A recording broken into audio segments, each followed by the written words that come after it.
Welcome everyone to my weekly message. They say the story that once the Israel Parliament were talking how to boost their economy, so one of the members suggested to go out to war against the United States. So they asked, how's that going to help? He says, look at Japan. Japan fought against the United States, and now their economy is doing well. After the war, the United States built up to Japan. So maybe that's the best option we have. So one old Israeli member of the parliament says, but what if we win? My friends, this week's Parsha is Parshas Vayechi. It's the end of the book of Bereshit, of the book of Genesis, Bereshit, the first book of the 5 books of the Torah. And we conclude with the word Chazak, Chazak, v'nischazek, let us be strengthened and strengthened. But what do we read primarily in this week's Torah portion?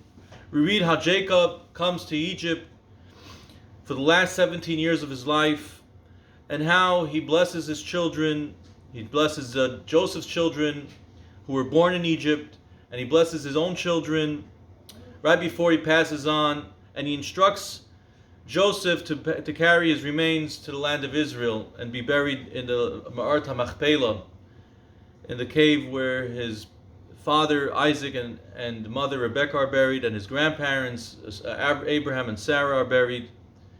And we also read about Joseph's passing and how he's placed, the last words of the Torah, how he's placed in the coffin in Egypt.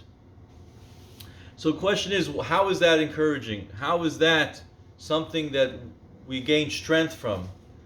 And why is it, as the Baal Turim points out, that the best 17 years of Jacob's life were in Egypt, a place where it seems would be the furthest place where Jacob would benefit, where Jacob would really shep nachas, as we say, would really have pride and joy.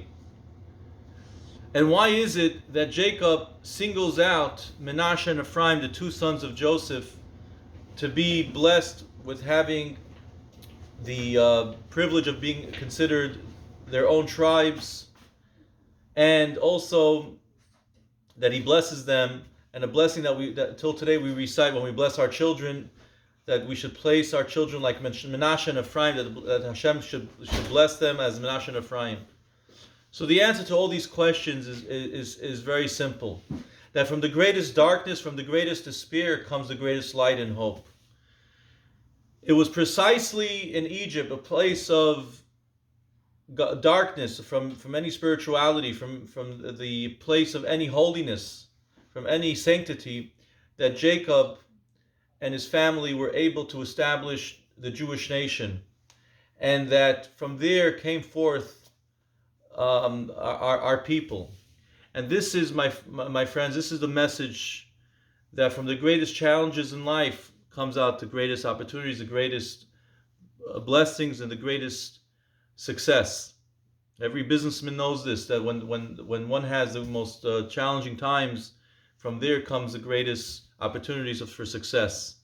And this, my friends, is the message that we learn from this week's parsha. We are strengthened from the fact that Jacob and Joseph, although they are passing, they leave us physically, but they are with us spiritually. And the message that they're giving to their children and to the grandchildren, to the future generations, is never to despair.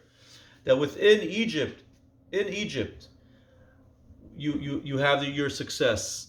And that's why Menashe and Ephraim are singled out, because they were the only grandchildren of Jacob that were born in Egypt, to show the significance that where do we thrive? We thrive in a place that's far away from what we call a land of Israel, from holiness.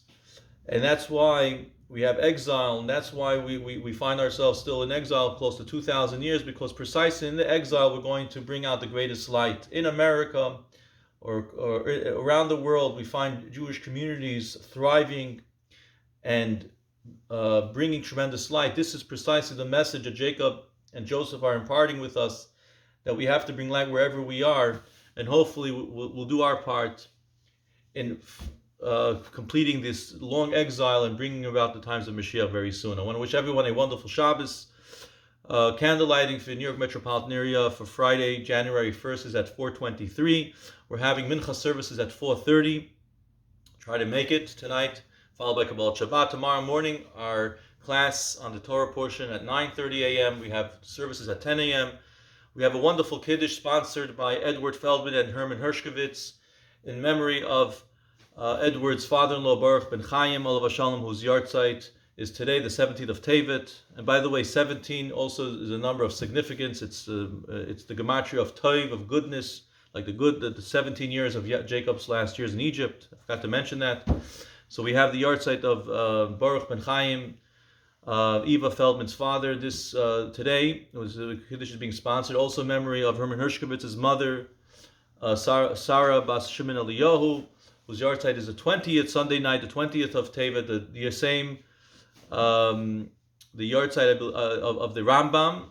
So it's a very significant day because the Rambam also lived in Egypt and also went through difficult challenges, and yet he codified the book of laws and Gemara Nevuchim, the Guide to the Perplexed, and the Geras Teman, the letter to the Yemenite Jews at a time of difficult time, and yet he brought tremendous light.